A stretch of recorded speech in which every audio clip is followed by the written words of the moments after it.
go. Yeah, I think it's good. Hello? Hello, everybody. Hello? Hi. Welcome to our first episode of the podcast.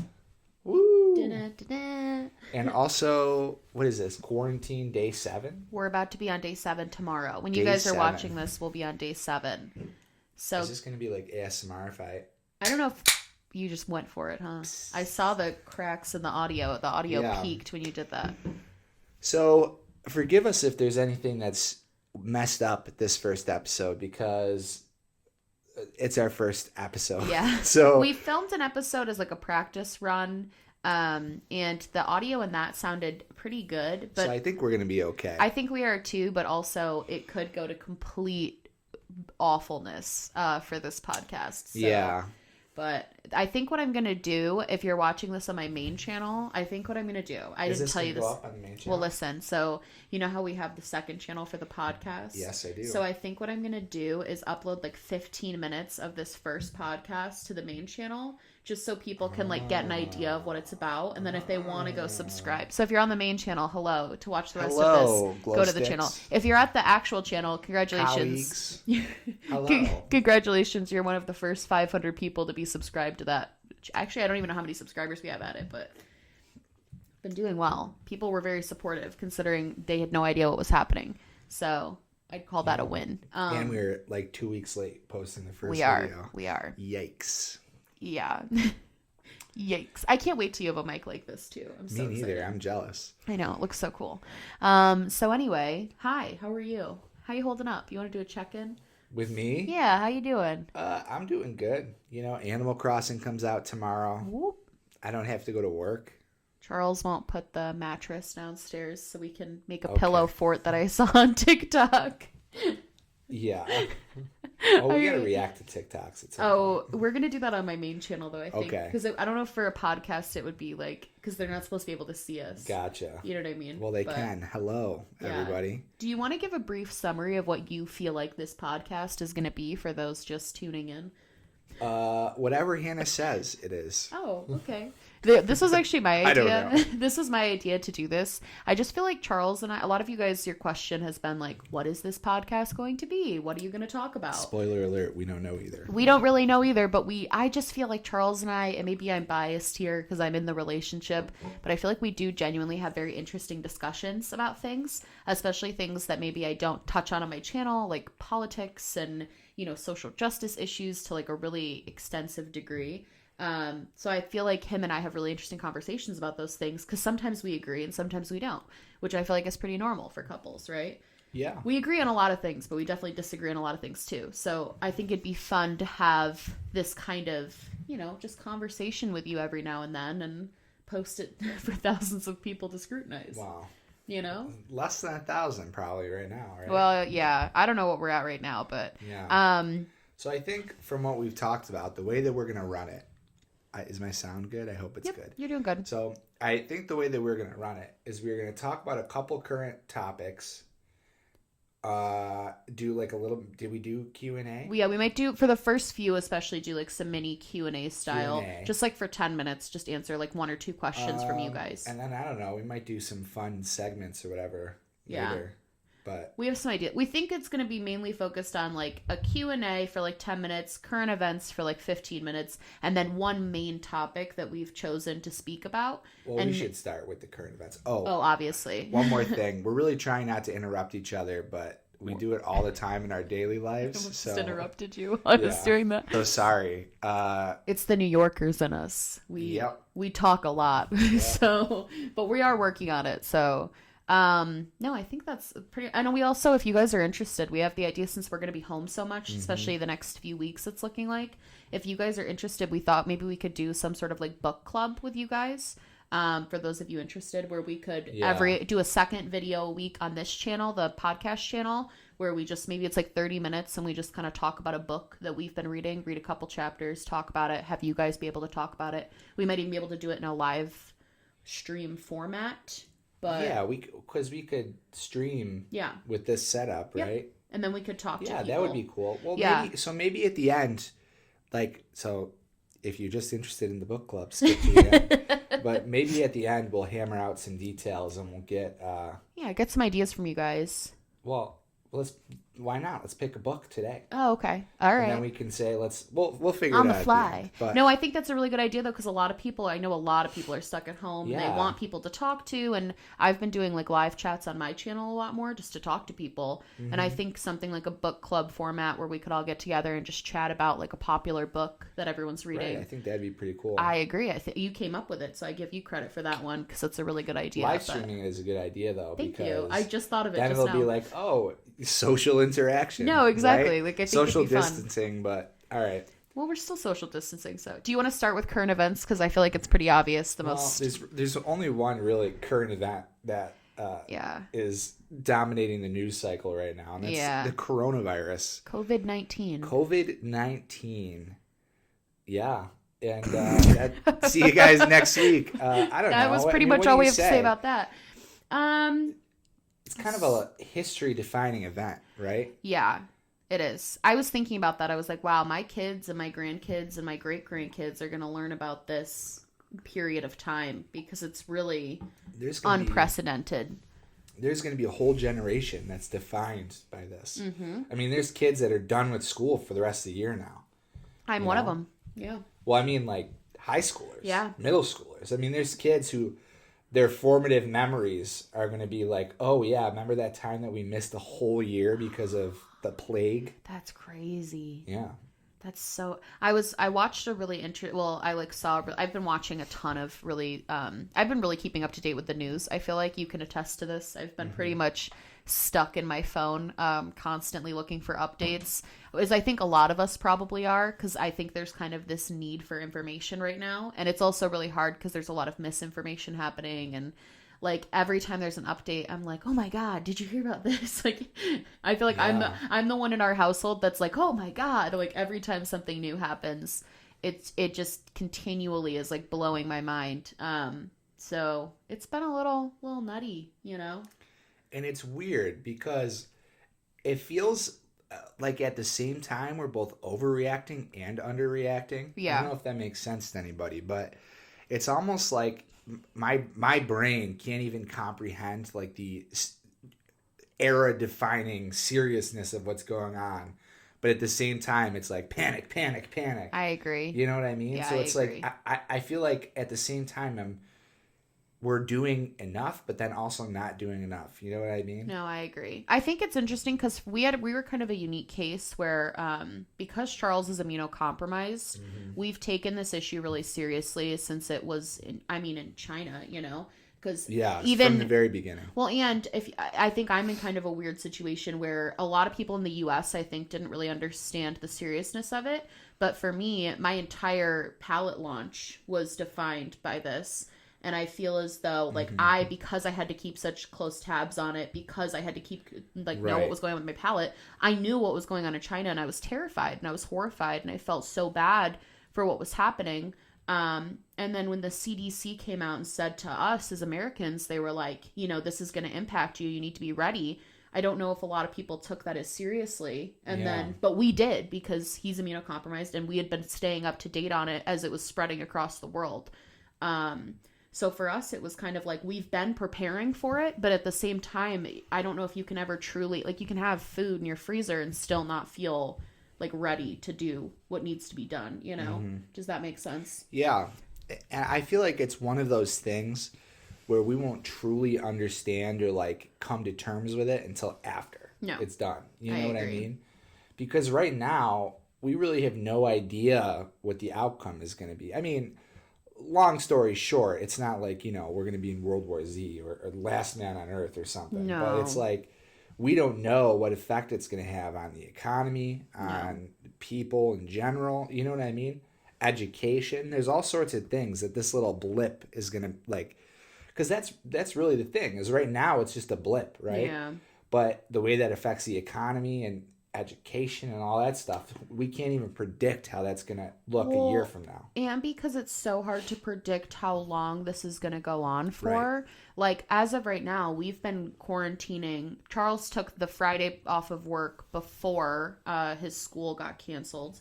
Yeah. So we've been going Friday to Friday now. It's been a week, and it feels like this is going to go on a lot longer. But like, what is that? A year, 2 years, like a few months? Like nobody really has a time frame. I don't think it'll be 2 years. That would be crazy. They're saying it's going to take up to 18 months to get the vaccine, which is when I think we're going to start seeing a decrease in new cases. So to me, that seems realistic, actually. And there's been new studies found that they think within the next, I think it was 6 months, 57% of California is going to be infected just because of how California is and everything. Like it's like they're doing all these projections, and I think living in a state that's really populated for us, it's a little scary too, because New York now has some of the highest cases. I know Washington does, California does. It's a lot, you know. I think a lot of that is skewed by New York City, though. For sure. Because I mean, we have 20 local cases, or actually, no, we have 40. 40 now, yeah. But New York City has got a lot. Well, and I think the thing that's scary to me is the amount of people that aren't. Are you okay? Okay. I didn't want to yawn directly into the microphone. I think what's scary to me is the amount of people who won't be tested because there is not proper access to testing right now. So that's also another aspect to it, where there's people who aren't showing crazy symptoms, so they're not testing, so they're out and about and they're spreading it. And I think that's the part that's like, I don't think we have accurate numbers right now of actual cases. Like, I know they're saying, oh, there's only 1,000 in New York State. First of all, it's a huge number of people. And second of all, like, it's probably more than that. You know what I mean? Yeah. Like, maybe I'm being too conspiratorial a little bit, but I don't know. It feels like there's more, if that makes sense. Well, there probably is. I mean, this is, like Hannah just said, I took off the Friday of work before the official school closure, just because I was walking around. I mean, there was kids coughing, kids sneezing. I'm a teacher, by the way. I work at a school. And it was just like most of these kids, right? Because I work in a city district, so it's very low income. So a lot of these kids, there's no way, even if they're sick, they were going to get to the doctor, because at that point in time, you know, they weren't waiving co-pays. The awareness wasn't really out there yet. So it was kind of like, could have been people infected in the school, and I would have no way of knowing, just because it's like, poor kids don't go to the doctor because they can't afford it. You know, and I say that as somebody who was a poor kid back in the day. I know that I never went to the doctor when I was in high school because we just couldn't afford the co-pays, really. You know what I mean?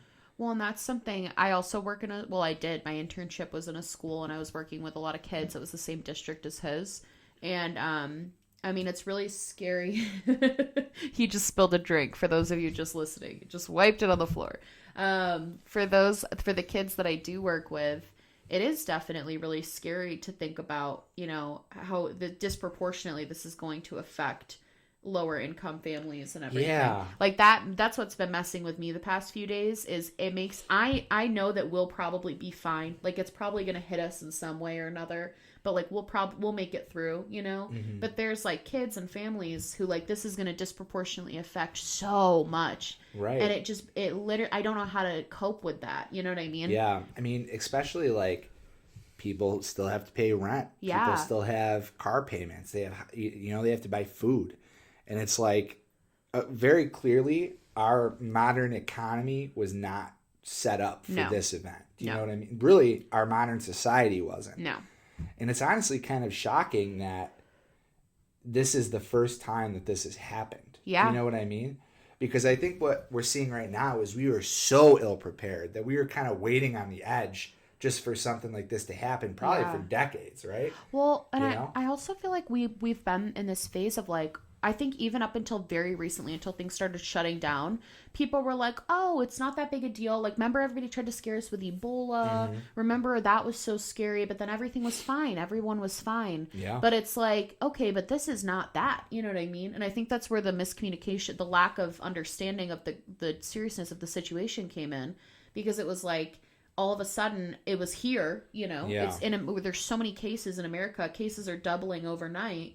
And all of it, I can only really speak from an American perspective because that's, where we live. But I think people didn't understand how intense this was going to get. You know what I mean? Yeah. Well, that's another weird thing too, is there's some people who still don't understand. No. And then there's some, like, it's weird to go on Facebook and see half of the people being like, what are you guys doing? Panic buying. You're all idiots.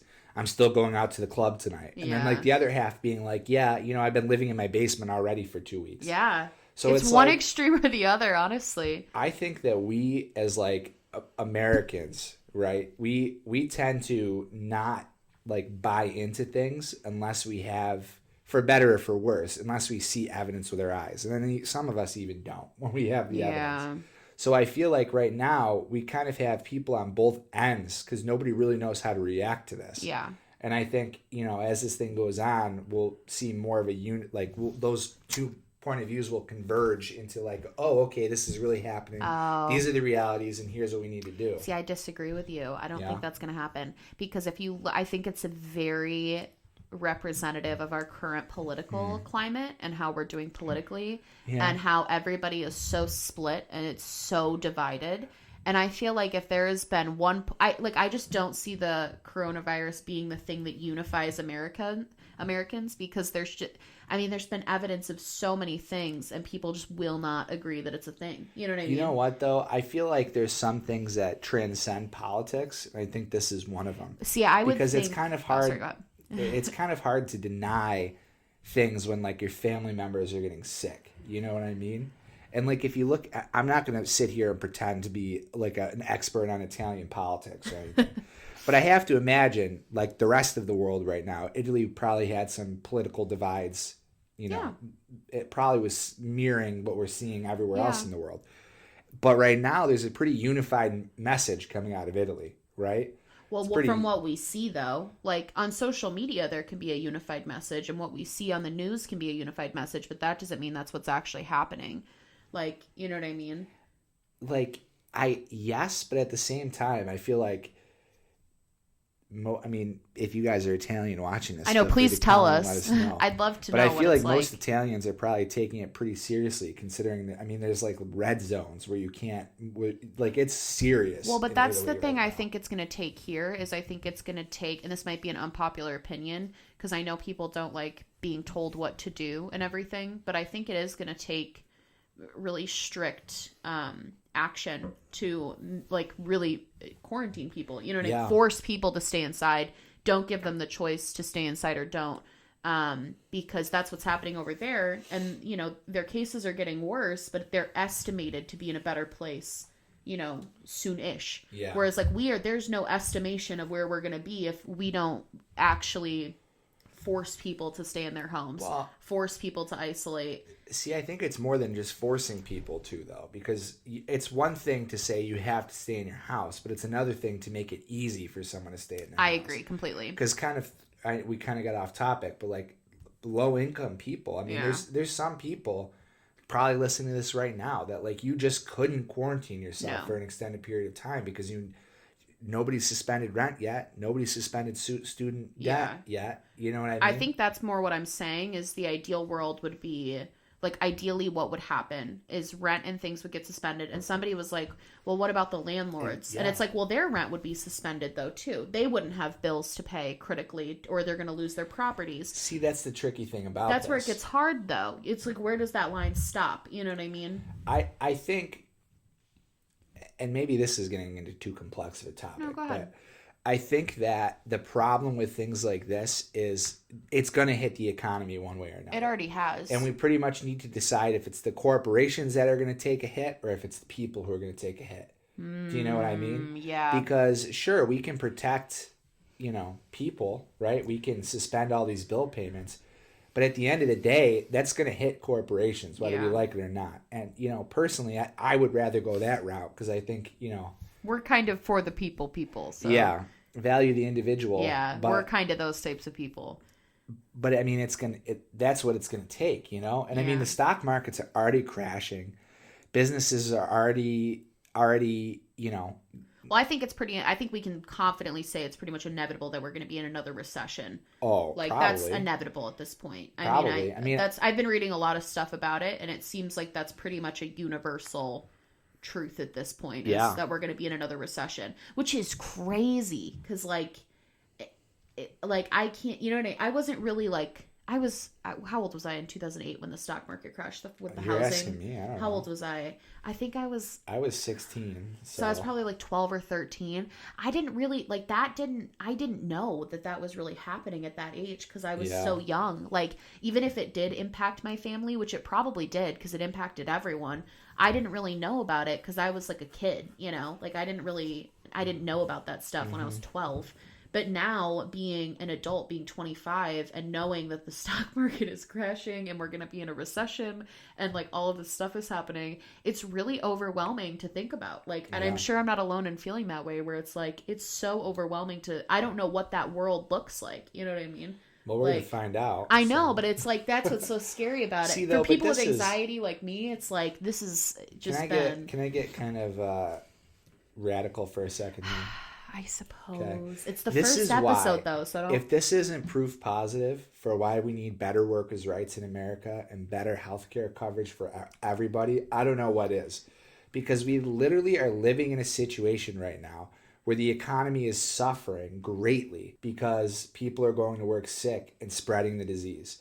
Where if we just had people could have time off to do things like in other countries, like in the rest of the civilized world, then it would be a completely different story. But this is part of the problem: is people have to go into work right now. Yeah, you know, you and I are very lucky in that we have a house, you know, with a flexible mortgage. We have our car payments are already suspended. Apparently, we just got that notification today. Well, and I work from home already. Right. So if anything, I'm doing better because I can post more content because I have the time to do so.